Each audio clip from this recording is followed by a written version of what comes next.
If you've ever woken up asking, "What am I even living for?" This video will show you a reason to keep going, even when everything feels meaningless. The lost moment. Imagine walking into your own living room, the place you've stepped into 1,000 times, and suddenly it feels unfamiliar. The sofa you've sat on for years looks like it belongs to someone else. The TV is still humming, but you can't find a reason to keep your eyes open to watch it. This isn't memory loss. It's the feeling that you no longer fit inside your own life. People call it many things: midlife crisis, late life confusion, the soul's detour. But in truth, it's simply that moment when you ask yourself, is this really all there is? Your brain has a strange feature. It hates empty space. When you lose the job that once kept you busy, or when the kids grow up and move out, your brain is suddenly left with a massive blank. Like a radio without signal, it starts producing static. And that static is what we call meaninglessness. Neuroscientists even have a name for it: the default mode network, the part of your brain that fires up most when you're doing nothing. In other words, when you're idle, your brain starts crafting philosophical questions like, what's the point of me being here? The cruel irony is that the freer you are, the more exhausted you feel. Take the story of a man in Toronto. After retirement, he spent his days sitting by Lake Ontario. Peaceful, right? But 3 months later, he admitted that life felt more meaningless than traffic jams ever did. Why? Because work, despite its grind, gave him a frame. Not a prison, but a structure. Wake up, have a purpose, go somewhere. When the frame disappears, the entire picture of life collapses with it. Science backs this up. Humans need at least some form of micro goals to avoid slipping into emptiness. You don't have to become Einstein or save the planet. You just need a reason to get out of bed, watering the plants, writing a page in a journal, or simply calling an old friend. But the moment that reason vanishes, your brain reacts like a GPS gone dark. You don't know whether to turn left or right, so you stand still. And standing still for too long feels exactly like being lost. Some people try to fill the void with TV, snacks, or endless scrolling. The problem is, the brain can't be fooled for long. It knows when you're snacking for the soul, instead of actually living. And so the terrifying question returns: what am I even here for? That question won't kill you outright, but it drains you drip by drip, like a faucet leaking through the night. If you're nodding because this feels familiar, you're not alone. A study from the University of British Columbia found that over 40% of people over 60 experience at least one period of directional loss in life. That means, in any senior fitness class or community group, 4 out of 10 people are smiling on the outside while feeling hollow inside. The hard truth? This emptiness is ordinary. You're not broken. You're just buffering. So here's the shift. The lost moment is not proof that your life is over. It's a signal that you need a new map. Think of it like an old compass pointing north, but the magnetic field has shifted. It's not that the needle is broken. The world around you has changed. You just need to recalibrate. Ironically, most people fear this moment. But if you look closer, it's actually an invitation. If you feel empty, it means you have space to fill. And that space can be the soil for a new seed, a habit, a passion, even a small reason to get up in the morning. But before planting anything, you first need to admit the truth: you're lost. And that, strangely enough, is the first step toward being found. You see, being lost doesn't mean you've failed. It's just the pause screen, waiting for you to hit play again. And the beautiful part is, the remote is still in your hands. The trap of routine. If the lost moment feels like walking into an empty room, then the trap of routine feels like staying in that room forever just because you're too tired to open the door. You're not truly happy, not truly miserable.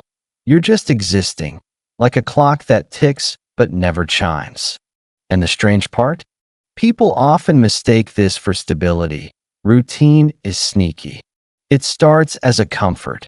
Morning coffee, same chair by the window, same shows on TV at 7 p.m. Nothing wrong with that, right? But over time, comfort calcifies. What was once a rhythm becomes a cage. And the worst part is, you don't even notice when the lock clicks shut. Psychologists call this habituation. Your brain is wired to adapt, to make the extraordinary feel ordinary. That's why the first time you bought your car, you smiled every time you drove it. 6 months later, it was just a car. The brain loves efficiency. It saves energy by dulling your excitement. But that same efficiency can also strip your life of color. Take Margaret, a 72-year-old from Montreal. For years, she followed the same daily script. Wake at 6:30, tea with 2 biscuits, crossword puzzle, a short walk, and then hours of daytime TV. At first, she called it peace. But soon she confessed to her daughter, "It feels like I'm rehearsing the same day over and over, waiting for something to happen, but nothing does." That's the trap. Routine tricks you into thinking you're safe, while quietly draining your sense of aliveness. The irony is that humans evolved to seek novelty. Dopamine, the brain's reward chemical, is released not when you get the reward itself, but when you anticipate something new. That's why trying a new recipe or visiting a fresh cafe feels more energizing than watching reruns. Yet in later life, people often shrink their world smaller and smaller, telling themselves, "I'm too old for adventure." The truth? The brain doesn't age as fast as the body.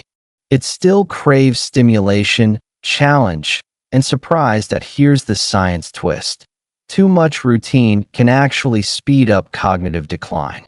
Researchers at McGill University discovered that seniors who exposed themselves to new activities, like learning a language, trying digital games, or even rearranging furniture, showed stronger memory retention than those who stuck to rigid habits. In other words, your routine might feel safe, but it's quietly stealing years from your mind. Why do we cling to it then? Because change is uncomfortable. Routines are predictable, and predictability lowers anxiety. It's like sitting in lukewarm water. Sure, it's not exciting, but at least you won't freeze or burn. The problem is, lukewarm also means lifeless. Over time, you stop realizing you're not living. You're just maintaining. That here's the metaphor. Life is like music. Routines give you the steady beat, the background rhythm. But if all you hear is the beat, no melody, no lyrics, no surprise, then it's not music anymore. It's just noise. And that's exactly how many people describe their later years. Noisy but meaningless. Oh, how do you break free without blowing up your life? The answer isn't to abandon routine entirely. It's to season it with novelty. You don't have to move to Paris or skydive at 75 unless you want to. But even micro shifts, a new walking path, trying Tai Chi, calling someone unexpected, cooking a dish you've never heard of, are enough to trick the brain into feeling alive again. Small sparks can reignite the entire fire. Think of routine as the soil. Stable, grounding, necessary. But without planting something fresh, it becomes barren dirt. The trap isn't the routine itself, it's forgetting to grow within it. Margaret eventually broke her loop. One Wednesday, instead of tea and biscuits, she signed up for a beginner's painting class at the community center. "I can't draw a stick figure," she told her daughter, laughing. But 3 months later, her apartment was full of colorful, messy canvases. Were they masterpieces? No, but her eyes had a shine again. The shine of someone who remembered life isn't meant to be lived in grayscaled. Oh, here's the truth. Routine keeps you alive, but novelty makes you feel alive. If you've been rehearsing the same day over and over, maybe it's time to change the script. The door to something new has been unlocked this whole time. You just need the courage to push it open, because life isn't meant to be survived. It's meant to be lived. The weight of regret. If routine is a quiet thief, then regret is its shadow, always following you, whispering reminders of what could have been. You don't even need to look for it. Regret finds you in the stillness. At 3 a.m., when you can't sleep. On your birthday, when the candles burn low. In the silence after an argument that can no longer be fixed. Regret isn't loud. It's heavy. Psychologists describe regret as a counterfactual emotion. That means it's built on an imagined version of reality. Your brain constantly playing, what if? What if I had taken that job? What if I had said yes to that trip? What if I had told them I loved them before it was too late? Unlike fear, which protects you, regret does nothing but drain you. Because it's about the past, a place you can't return to. Take Daniel, a 68-year-old retired engineer from Toronto. On paper, his life looked solid. Career, family, a house by the lake. But when asked what haunted him, he didn't talk about losing money or status. He said softly, "I wish I had been less afraid of looking foolish. I always played it safe. Now, I wonder what I missed." His eyes weren't angry, they were tired. That's the weight of regret, not fire, but fatigue. The irony is that regret is a side effect of intelligence. Only humans, with our complex brains, can imagine multiple futures and compare them to the past. This mental superpower, which helps us plan and survive, also curses us with the ability to torture ourselves over paths we didn't take. Animals don't sit around thinking, "I should have chased that rabbit." They move on. Humans?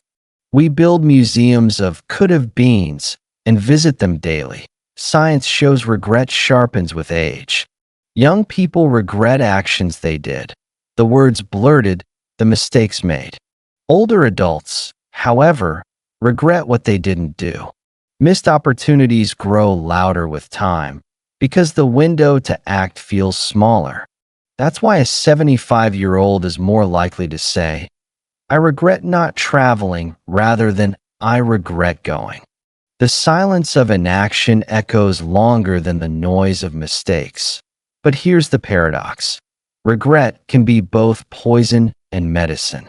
Left unchecked, it becomes a weight so heavy it bends your spine. But if acknowledged, it can be fuel. Psychologist Neil Rose calls regret the most common negative emotion, but also the most useful. Why? Because it points to values. You regret not saying, "I love you," because love mattered. You regret not being braver because courage mattered. Regret is a mirror, painful, but revealing. The trap is when people mistake the mirror for the destination. They stare at what they missed instead of seeing what it points toward. Daniel, for instance, eventually reframed his regret. Instead of lamenting decades of playing safe, he asked, what would it mean to stop playing safe now? At 70, he joined a local improv comedy group. He was terrible at first, but he laughed more in those evenings than he had in years. "I realized I can't rewrite my past," he said, "but I can stop writing the same chapter over and over." There's also an irony hidden in regret. The things you think you'll regret most often turn out to matter the least. Very few people at the end of life say, "I regret not buying a bigger TV." What lingers are moments of connection, risks avoided, kindness withheld. Regret isn't about the size of the action. It's about the depth of meaning that hears the psychological reframe. Regret doesn't have to paralyze you. It can act like gravity, It can pull you down, or it can keep you grounded, reminding you what really matters. The difference lies in what you do next. Think of it this way.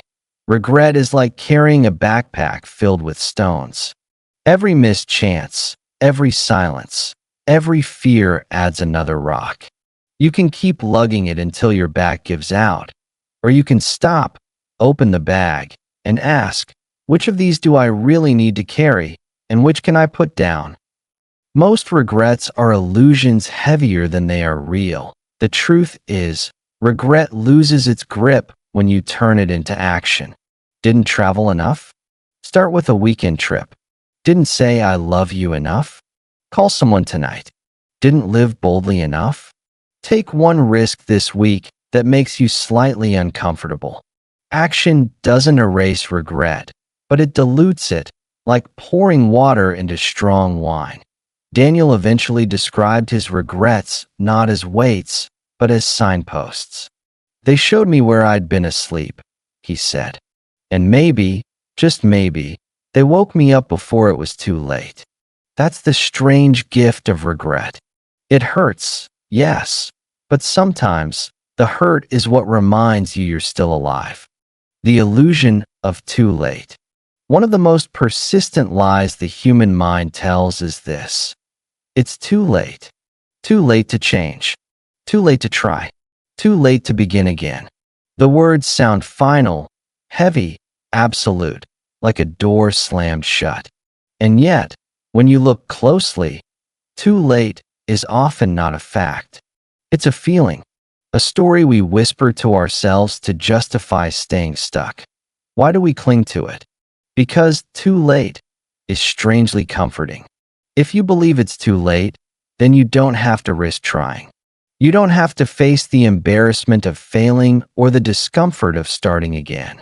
Psychologists call this a cognitive distortion, a trick of the mind that feels true but isn't. Too late is procrastination disguised as wisdom. Take Susan, a 72-year-old from Montreal. For years, she wanted to learn the piano. As a child, she dreamed of playing, but her parents couldn't afford lessons. Later, life got busy, marriage, children, work. By the time she finally thought about it again, she sighed and told herself, well, it's too late now. For decades, she carried that belief. Until one day, a neighbor, 83 years old, invited her to a piano recital. He had just started lessons 3 years earlier. That evening, as Susan listened to him play Beethoven's Moonlight Sonata, she realized the lie she'd been living. The next week, she signed up for her first lesson. Here's the psychology. Our brains are wired to overestimate decline and underestimate resilience. Studies show that even in later decades, the brain can form new neural pathways, a concept called neuroplasticity. Memory may slow, but learning doesn't vanish. Muscles may weaken, but strength can still be built. The idea of too late ignores biology itself. The irony? Saying too late is often more damaging than the thing you're avoiding. Because the words carry finality, they drain motivation. It's like sitting in a locked room when the key is in your pocket. You're not trapped. You just believe you are. This illusion also comes from how we view time. We measure our lives against cultural scripts. Graduate by 22, career peak by 40, retire by 65. Step outside that timeline, and suddenly everything feels off schedule. But whose schedule is it really? There are 80-year-olds starting businesses, 90-year-olds publishing books, 100-year-olds running marathons. The clock is not a judge, it's just a tool. The real limit is not the hours you've lost, but the hours you refuse to use. Think of the painter Anna Mary Robertson, better known as Grandma Moses. She didn't start painting seriously until her late 70s. By her 80s, her work was in galleries across the world. Imagine if she had believed the illusion of too late. Or Harlan Sanders, who started Kentucky Fried Chicken in his 60s after a lifetime of failed jobs. Too late would have kept him invisible. Instead, he created a brand recognized in nearly every country. But let's bring it closer to everyday life. Maybe your too late isn't about fame or success. It's about love, forgiveness, or joy. Maybe you think it's too late to fix a broken relationship. Too late to say, "I'm sorry." Too late to tell someone how much they mattered. But again, it's rarely too late for words. A single call, a single letter, even a simple text can shift decades of silence. Of course, there are things you can't undo. You can't return to your 20s. You can't reverse every missed opportunity. But here's the paradox. The presence of limits doesn't make something too late. It just means the shape of the possibility is changed. You may not climb Mount Everest at 80, but you can still climb a hill and feel the sky. You may not raise young children again, but you can mentor, guide, or love those who need it now. The illusion of too late focuses on what's gone. Reality offers what's still here. Susan, our piano learner, eventually told me, "Every time I sit at the keys, I feel both joy and sadness. Joy that I finally began. Sadness that I waited so long. But the joy outweighs the sadness every single time." That's the point. Even if you start late, the act of beginning shifts regret into gratitude as, oh, here's a gentle but sharp truth. Believing in too late is the only thing that makes it true. It's a self-fulfilling prophecy. If you stop trying because you think the door is closed, then yes, it becomes closed. But if you push just a little, you might find it was never locked in the first place. The question is not, is it too late? The question is, what do I want to do with the time I still have? That shift changes everything. Because in the end, the only real too late is when your story is finished. Until then, you're still holding the pen. The subtle tyranny of comparison. There is a quiet thief that steals joy from nearly every stage of life. Not time, not failure, not even loss. It's comparison. The act of measuring yourself against someone else and finding yourself lacking. Psychologists call it social comparison theory. The idea that humans understand themselves by looking sideways, not inward. From the moment we are children, we learn who we are by comparing grades, looks, talents, and opportunities with those around us. The habit doesn't vanish with age. It simply changes shape. At 25, you compare careers. At 35, houses. At 50, children's success. At 70, health. At 80, independence. And in each case, the result is the same. Someone always seems ahead. Someone always seems behind. And somehow, we almost always place ourselves on the losing side. Take Robert, a retired engineer in Vancouver. He lived a good life, steady career, loving marriage, modest home. Yet when he gathered with old classmates, he felt a pang of inadequacy. One had become a celebrated author, another a CEO, another wealthy from real estate. "I wasted my potential," Robert muttered to me once. But when I asked him to tell me about his grandchildren, his eyes lit up. Hours later, he was still smiling. Comparison had convinced him his life was less than. Reality told a different story. The subtle tyranny of comparison works like this. It blinds you to what you have by magnifying what you lack. And worse, it often uses false evidence. Because what you compare against is rarely the whole truth. You see someone's highlight reel, the vacations, the achievements, the applause, but you don't see their loneliness, their failures, or their private doubts. Social media has amplified this distortion 100-fold, creating endless windows into curated lives that seem shinier, richer, and happier than your own. The brain is especially vulnerable to these traps in later life. Why? Because the markers of success become more varied. Some people age with robust health, others with fragile bodies. Some retain wealth, others struggle. Some live surrounded by family, others alone. The gaps look bigger, and the comparisons feel sharper. But here's the irony. Comparison doesn't only distort your view of yourself, it distorts your view of others. When you envy someone's strength, you might miss their quiet pain. When you admire their achievements, you might overlook the sacrifices they regret. Comparison flattens human complexity into a single dimension. But there's also a darker side. Comparison often breeds resentment. You don't just feel worse about yourself. You begin to secretly resent those who seem ahead. The poison spreads, straining relationships, isolating you further. It's no wonder ancient philosophers warned against envy more than almost any other emotion. Yet there is a way out. The antidote to comparison isn't indifference, it's curiosity. Instead of measuring yourself against others, ask, what can I learn from their journey? Instead of, why don't I have what they have? Ask, what is it that I truly value? This shift transforms envy into inspiration.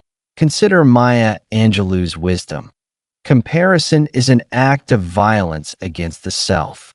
But learning from others, that's an act of growth. Another strategy is what psychologists call downward comparison, looking at those less fortunate to feel gratitude for what you have. But be careful. Used too much, it can breed complacency or guilt.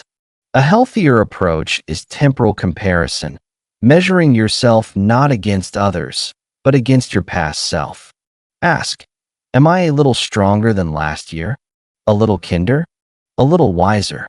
That's progress. That's real. I once spoke with Elena, an 81-year-old artist who lived in Quebec. She confessed that she often felt insecure about her small gallery shows, especially when younger artists around her were celebrated online. But she had a ritual.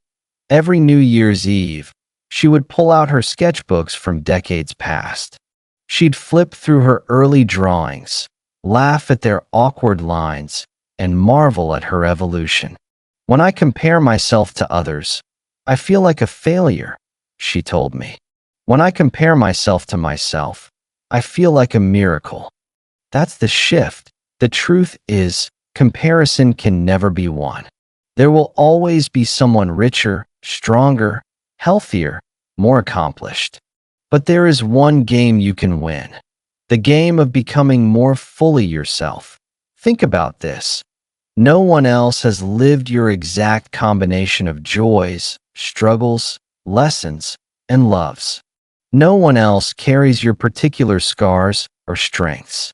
When you compare, you trade away the uniqueness of your story for a scorecard that was never yours to begin with. So the next time you feel the sting of comparison, pause. Breathe. Ask yourself, what story am I living that no one else can? Because that story, not the borrowed one, is where meaning waits. Comparison is a thief only if you let it rule. Seen clearly, it can become a teacher. It can show you what you value, what you long for, and what you're ready to release. But it cannot tell you your worth. That you already carry. The weight of what-ifs. Few phrases weigh heavier on the human heart than two simple words. What if at first glance, they seem harmless? Just little flickers of imagination. What if I had chosen that job? What if I had stayed in that relationship? What if I had moved when I had the chance? But left unchecked, these questions grow sharp edges. They dig into the mind, turning the past into a courtroom and you into both the judge and the condemned. Psychologists call this counterfactual thinking, the mental habit of imagining alternative outcomes to events that have already passed. Sometimes it can be useful, helping us learn from mistakes or plan differently in the future. But more often, it becomes a trap, a loop with no exit, a private torture chamber where you replay old scenes, not to heal, but to suffer. Take Margaret, a 74-year-old retired nurse from Toronto. She had raised 3 children, served her community for decades, and was respected by nearly everyone who knew her. Yet in her quieter moments, she confessed to me, "I wonder what life would have been like if I'd gone to medical school instead of nursing. I could have been a doctor. Maybe I wasted my potential." Notice the paradox.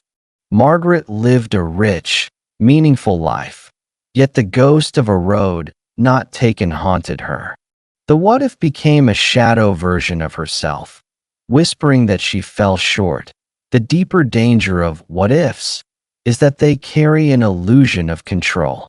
They suggest that if only you had chosen differently, you could have avoided pain, secured happiness, or unlocked a better destiny.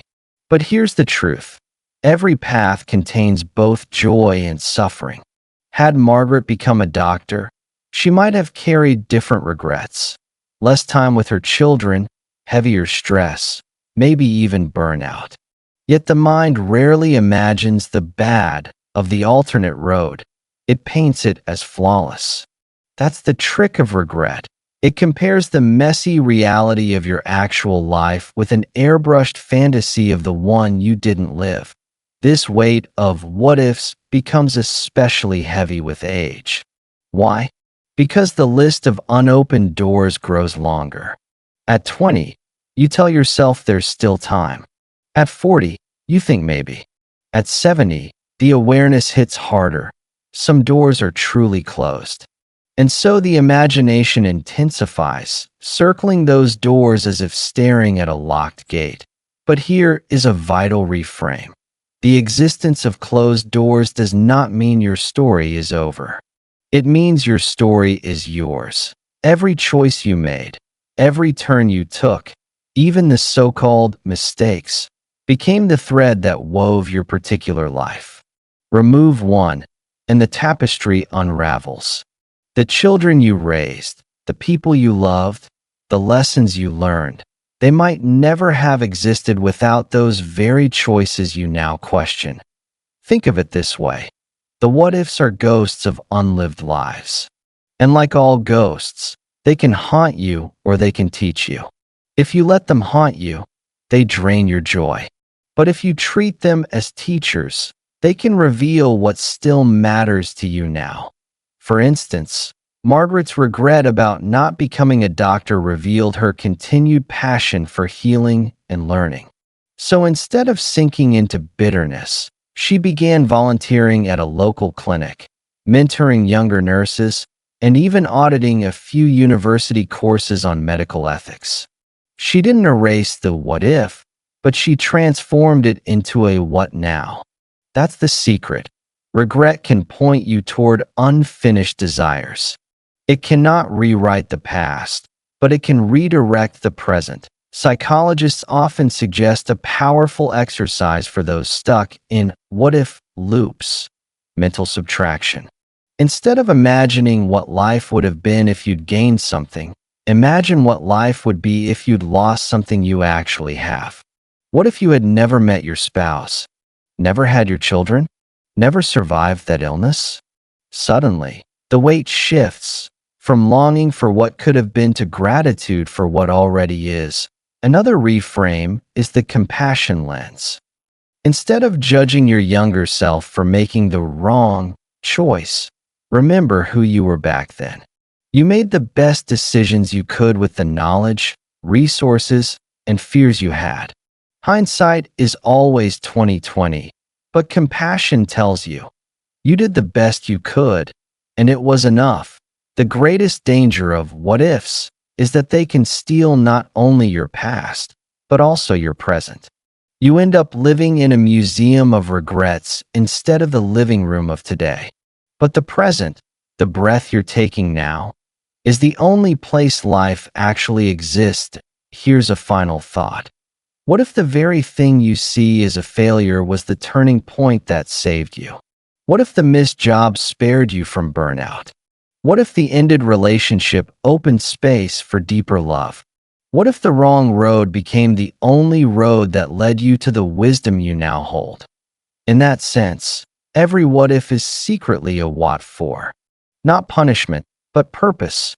Not a mistake, but material for meaning. The next time your mind drifts toward the old haunting questions, try answering them with a new one. What now? Because the past is sealed, but the present is alive. And it's waiting for you. The illusion of time lost. If there's one phrase that strikes fear into people in their later years, it's this: it's too late for me. That sentence carries a sting sharper than failure itself. Because failure suggests you can try again. But too late? That sounds final. Like the door has slammed shut, and you're left outside, staring at the echo of what might have been. But here's the quiet truth. Much of this fear is an illusion. Time lost feels heavier than it really is. We imagine the years we wasted as holes in the ground, swallowing all possibility. Yet in reality, those years, however messy, however disappointing, still shaped us. They weren't voids. They were teachers. Think about it. If you spent decades in a job you didn't love, was that time truly wasted? Or did it carve resilience into your character? Did it teach you patience, endurance, or empathy for others stuck in similar places? Even a so-called wrong path gives you tools you wouldn't have had otherwise. Consider Robert, 68, from Vancouver. For most of his adult life, he worked in construction. Long days, hard labor, little recognition. In his 50s, he admitted to friends he'd always dreamed of being a writer. But every time he sat down with a pen, a voice in his head hissed, "It's too late. You're too old. You missed your chance." Then something shifted. One day, while talking with his granddaughter, he found himself telling stories about his childhood, tales of fishing trips, mischief at school, his immigrant father's struggles. The little girl's eyes lit up. "Grandpa, you should write a book," she said. Something cracked open inside him. For the first time, he realized the decades of so-called lost time hadn't been lost at all. They were material. The very experiences he had dismissed as meaningless, working, enduring, surviving, were now fuel for storytelling. At 62, he began writing. By 65, he self-published a memoir. Was he a late-blooming author? Yes. But here's the irony. Had he started earlier, he might not have had the same depth, the same grit, the same perspective. His delay wasn't a weakness. It was the seasoning that gave his writing its flavor. This is the illusion of time lost. We forget that years spent living, even imperfectly, are never empty. They accumulate wisdom that often becomes the very foundation for the second, third, or fourth chapters of life. Psychologists studying resilience in older adults call this post-traumatic growth, the phenomenon where people, after hardship or delay, find themselves not broken, but more resourceful, more appreciative, more alive. The years of wandering become fertilizer for the soil of later meaning. But why does the illusion of time lost feel so convincing? Because comparison creeps in. You look at someone who started younger, someone who achieved earlier, someone who walked straighter paths, and you measure yourself against their timeline. Yet life is not a race with synchronized clocks. It's closer to a garden. Some flowers bloom in spring, others in summer, still others not until late autumn. But each bloom is real. Each bloom is right on time. The tragedy is not starting late. The tragedy is never starting at all, because you've convinced yourself late equals impossible. Here's a small reframe that might loosen the weight. What if late is simply different? What if the delay gave you precisely the depth, patience, and perspective you needed to do it now. Better, wiser, more fully. History is full of so-called late bloomers. Grandma Moses began painting in her 70s. Colonel Sanders franchised KFC at 65. Toni Morrison published her first novel at 39 and won the Nobel Prize decades later. Were they late? Or were they simply ready when they were ready? And here's the paradox. When you stop believing in the illusion of time lost, time itself feels lighter. Because the present becomes usable again. You no longer drag the weight of too late into every moment. Instead, you recognize, I am alive today, and that is enough time to begin something new. One powerful exercise comes from cognitive therapy.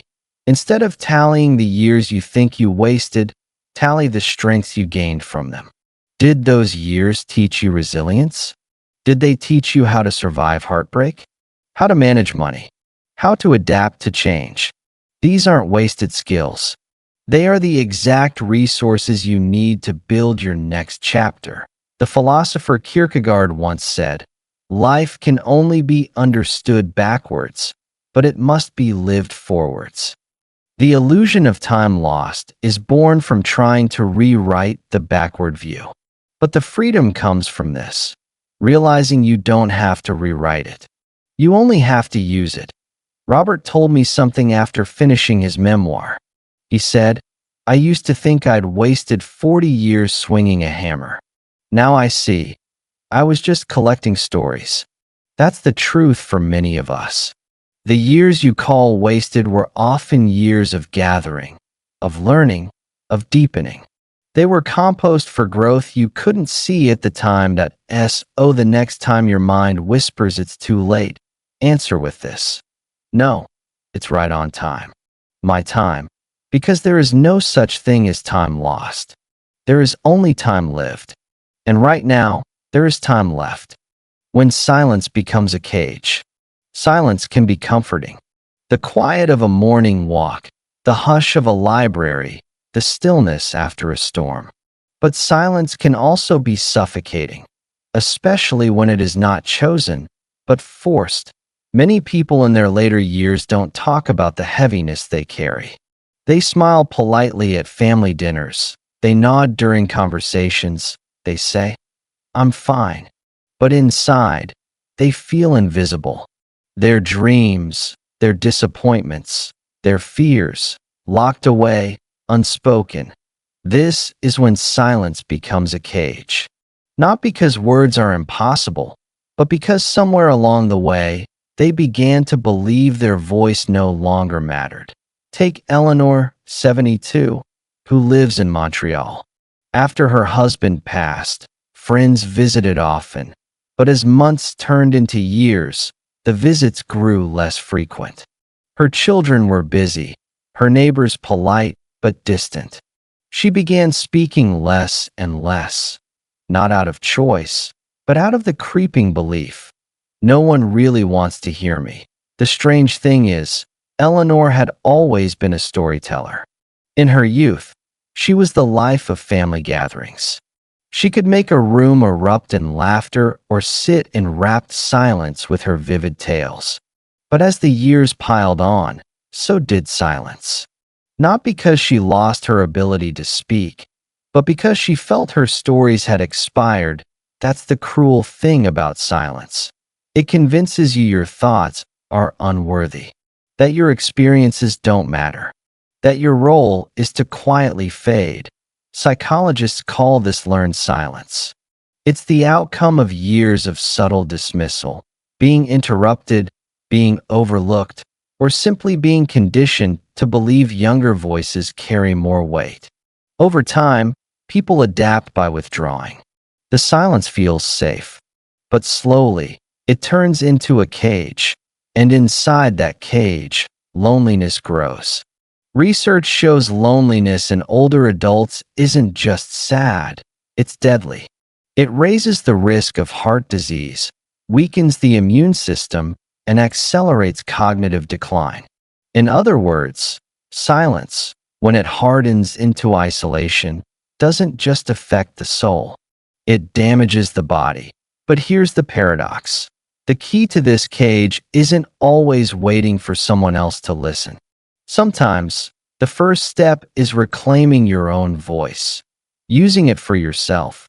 Whether or not the world is clapping. Eleanor's turning point came one afternoon while cleaning her attic.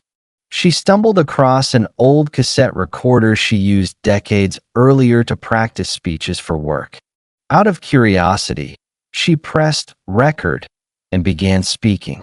At first, her words came haltingly. Memories of her first job, her wedding day, the struggles of raising children. But soon, the dam broke. Stories poured out, funny ones, heartbreaking ones, tender ones. She didn't share them with anyone at first. But every day, she recorded. The silence in her home didn't disappear, but it changed shape. No longer oppressive, it became a container for her voice. Weeks later, she sent one recording to her daughter, who called in tears. "Mom, I never knew half of this. Please keep recording." That's the power of breaking silence. Once a voice escapes the cage, it doesn't just free the speaker.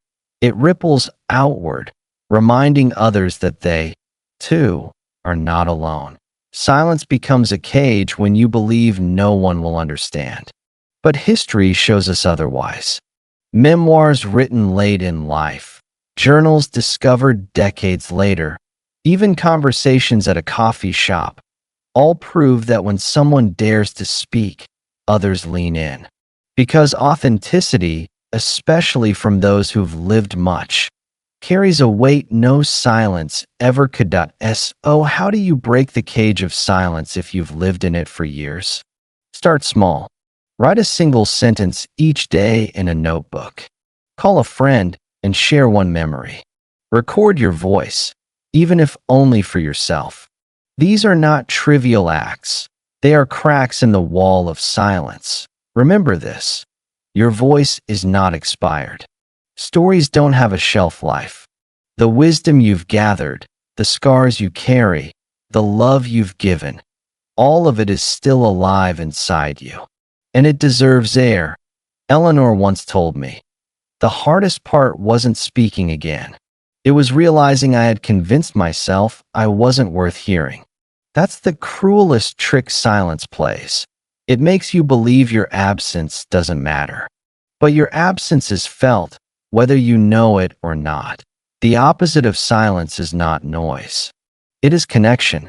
Connection begins the moment you let a piece of yourself out into the world. Even if it's messy, even if it's small, because silence, when chosen, can be peaceful. But silence, when forced, is a prison. And you, no matter your age, were never meant to live in a caged so the question is not, will anyone care if I speak? The question is, how much longer will I keep myself locked away? The cage is not made of steel. It is made of silence. And silence can be broken with a single word. The mirror of regret. Regret is a strange companion. It doesn't knock loudly at the door of your life. It slips in quietly, often late at night, when the world has gone still. It creeps into your mind like a whisper. What if? For many people past midlife, regret becomes more than just a passing thought. It becomes a mirror.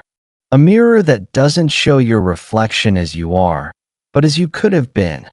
Take Daniel, 68, from Toronto. Every morning, he wakes up, makes coffee, and sits by the window. He sees joggers, young professionals rushing to work, children heading to school. And in those moments, he finds himself staring into his own invisible mirror. He doesn't just see the man he is today, retired, alone, with time stretching endlessly before him. He sees the man he could have been. Daniel once dreamed of being a writer. He filled journals in his 20s, wrote stories late into the night after long shifts at his factory job. But life intervened. Bills, responsibilities, exhaustion. I'll get back to it someday, he always told himself. Someday became decades. Now, his journals are dusty relics in a box, his dream buried beneath years of survival. And so, when Daniel looks into the mirror of regret, he doesn't just see wrinkles. He sees pages unwritten, words unsaid, a life unlived. Regret is heavy because it feels final. Unlike mistakes, which can be corrected, or failures, which can be learned from, regret whispers that the door is locked forever, that the chance is gone, that it's too late. Psychologists describe regret as a counterfactual emotion. That means it is built not on what is, but on what could have been. It's the human brain running alternate simulations of life, constantly showing us the roads we didn't take. And the older we get, the more roads we've left behind. But here's the paradox. Regret, painful as it is, can also be a teacher. The mirror doesn't only reflect loss. If you dare to look closely, it also shows what you still want. Daniel's turning point came one evening after visiting a local bookstore. He wandered into the local authors section and found a slim, self-published memoir written by a woman in her 80s. Her story was simple, even clumsy at times, but raw and true. On the back cover, she had written, "I refuse to leave this world with my stories still inside me." Those words struck him like a hammer. Regret had been telling him, "It's too late." But here was living proof that the mirror was not a wall, only a reflection. He still had time. Maybe not to become a best-selling novelist. Maybe not to reclaim lost decades. But to write one story, 2 stories, 10 stories, that was still possible. That night, Daniel opened one of his dusty journals. The pages smelled of old paper and faded ink. And he began to write again. Slowly at first, awkwardly, but he wrote. Each word was like breaking a brick off the wall of regret. The lesson here is profound. Regret only becomes a prison when you confuse reflection with destiny. Looking back does not mean you must stay back. The truth is, regret will always exist. No one escapes it. We will always wonder about the road not taken, the love not pursued, the risks not dared. But regret doesn't have to paralyze. It can guide. It can clarify. It can whisper not just what you lost, but what you refuse to lose again. Think of regret as a mirror that can either haunt you or help you. If you stare at it passively, it shows only ghosts. But if you engage with it, ask it questions, it shows direction. I regret not speaking up in my relationships. Good, then speak up now. I regret not pursuing my art. Then pick up the brush, the pen, the guitar today. I regret wasting time. Then treasure the hours you have left as sacred. Eleanor Roosevelt once said, "Do one thing every day that scares you." Perhaps the older version of that is, do one thing every day your regret tells you it's too late for. Because nothing silences regret like proof it was wrong. Daniel now writes every morning by the same window where he once stared at joggers and asked, "What if?" He still feels regret. Of course he does. But regret has shifted. Instead of being a mirror of loss, it has become a mirror of urgency. A reminder that life is shorter than he wants, but still long enough to matter.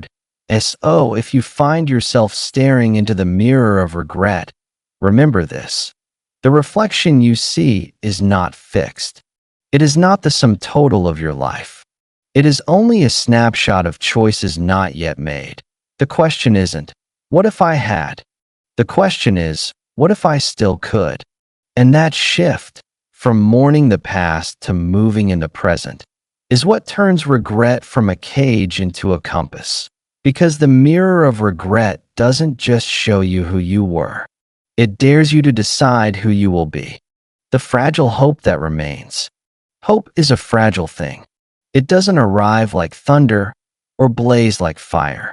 More often, it's a flicker, a trembling light in the darkness, so faint you wonder if it's real at all. And yet, fragile as it may be, hope is the only thing that has the power to rebuild what despair has torn down. For many in the later chapters of life, hope feels like a luxury. When you've carried losses, regrets, and disappointments for decades, hope can seem naive, even cruel. Don't talk to me about hope, some say. I've already lived most of my story. The ending is written, but endings are strange. They are rarely as final as we think. Life, until the very last breath, has an odd way of surprising us. And fragile hope, though small, is stubborn. It survives even in places where logic says it shouldn't. Take Marlene, 74, from Montreal. After losing her husband, she spent 2 years in silence. Her days blurred together: coffee, television, long naps, longer nights. Friends called, children visited, but she remained closed, wrapped in a cocoon of numbness. "I'm just waiting it out," she told herself one afternoon. While sorting through old boxes, she found a photo of herself at 20. She was standing on a beach, laughing wildly, hair whipping in the wind. For a moment, she didn't recognize the woman. But then something stirred, a flicker. She remembered that girl. She remembered how alive she once felt. And with that memory came something else. Not a plan, not a grand vision, just a question.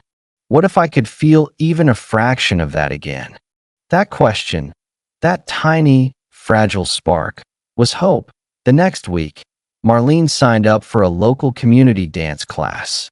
She felt foolish at first, clumsy and old among strangers. But with each step, each laugh, she rediscovered something she thought was lost forever. Not youth, not the past, but possibility. Fragile hope, you see, doesn't promise miracles.